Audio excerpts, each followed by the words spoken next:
एक सवाल है तुमसे। आप पाइथन सीख रहे हो, पर कभी सोचा है कि पाइथन किस तरह से सोचता है?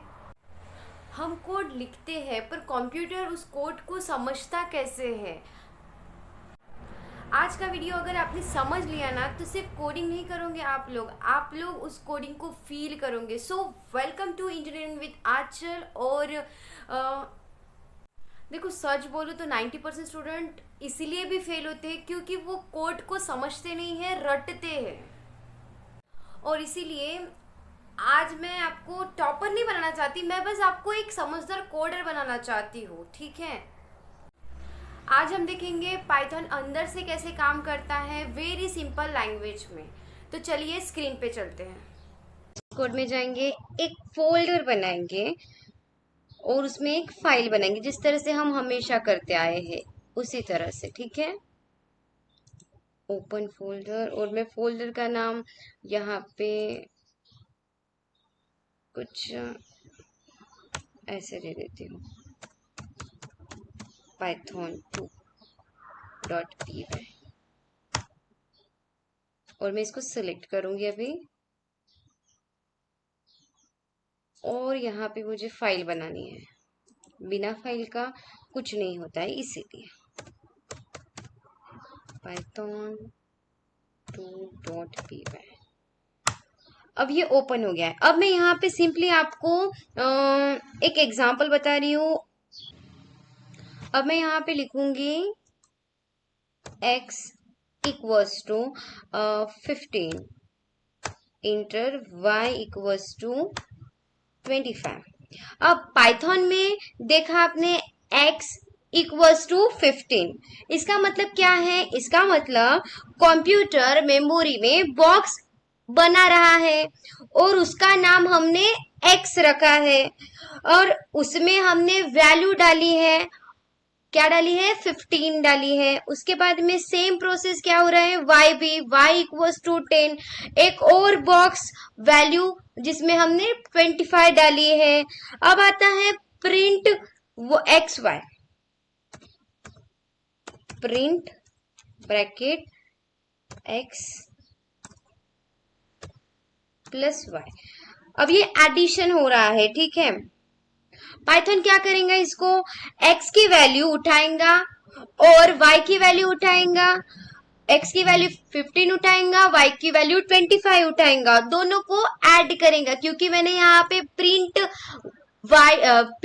प्लस लिखा है, अभी मैं इधर y माइनस भी लिख सकती हूँ, print bracket x minus y, ये भी लिख सकती हूँ। अभी इसको हम रन करेंगे तो हमें आउटपुट मिलेगा।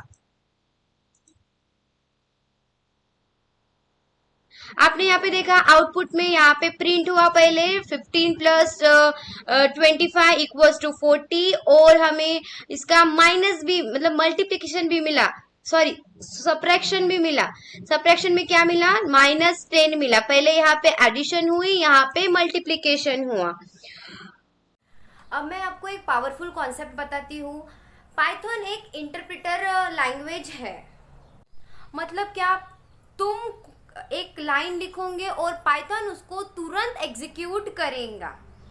जैसे तुम्हें टीचर क्लास में पढ़ाते हैं और तुम तुरंत उसे समझते हो, उसी तरह से पाइथन भी आपको सेम, जैसे ही आपने कोड किया उसका तुरंत एग्जीक्यूट दे देता है। इसीलिए उसको इंटरप्रेटर लैंग्वेज कहते हैं। इसी वजह से हम पाइथन को बिगिनर फ्रेंडली भी कहते हैं। देखो, मैं एक बात बोलना चाहूंगी, कोडिंग मुश्किल नहीं है, आप लोगों ने उसको मुश्किल बना दिया है। तुम्हें कोडिंग नहीं आती, कोई प्रॉब्लम नहीं है। तुम एक बिगिनर हो, कोई प्रॉब्लम नहीं है। प्रॉब्लम कब है? तुम सिर्फ कंसिस्टेंटली ट्राई नहीं कर रहे हो, इसीलिए आपको प्रॉब्लम आ रही है। जब आप कंसिस्टेंटली ट्राई करोगे, रोज 1 घंटा उसको दोगे, तो आप ऑटोमेटिकली, मतलब बिगिनर से लेके एडवांस लेवल पार करोगे और आपको एक अच्छा अच्छा कोडर बन पाओगे। बस आखिर में इतना याद रखना, कोडिंग एक स्किल नहीं है, ये तुम्हारी लाइफ चेंज करने वाली भी एक स्किल है। जब आप कॉलेज से बाहर जाओगे, आप अपनी जॉब के लिए ट्राई करोगे, तो आपको कोडिंग आना ज़रूरी है। इसीलिए आप अपना दिन का 1 घंटा तो भी कोडिंग के लिए निकालिए, ताकि आगे आप कंसिस्टेंसी रहोगे तो 3 महीने बाद आप अपने आप को एक नया इंसान देख पाओगे कि हाँ, I am a better version, मतलब आप अपने आप को बेटर वर्जन फील कर लोगे। अगर तुम्हें वीडियो आज का थोड़ा भी समझ आए तो कमेंट में लिखना आई विल लर्न कोड। और हाँ, याद रखना, मैं तुम्हें 0 से हीरो बना के रहूँगी। तो मिलते हैं नेक्स्ट वीडियो में। Bye bye, till then keep coding, keep learning, bye bye.